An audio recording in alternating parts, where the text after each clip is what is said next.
The amazing journey of plants, exploring the plant life cycle. Plants are incredible living things that go through a special journey called the plant life cycle.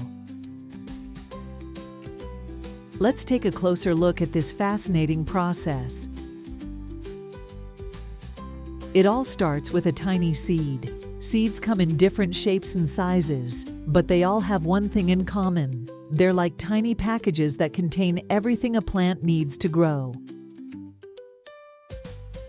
When a seed gets enough water, sunlight, and soil, it starts to sprout. Next comes the seedling stage. This is when the tiny sprout grows its first leaves and starts to look like a small plant. The seedling needs lots of water and sunlight to keep growing strong.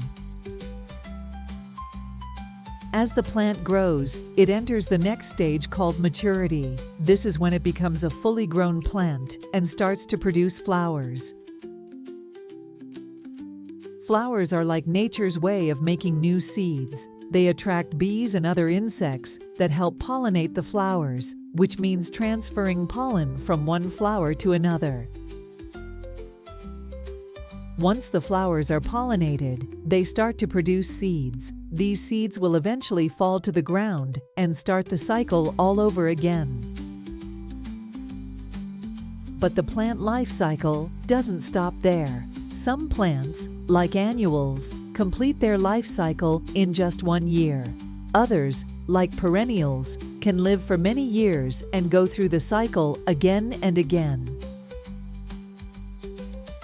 Understanding the plant life cycle helps us appreciate the beauty and importance of plants in our world. They provide us with food, oxygen, and even medicine.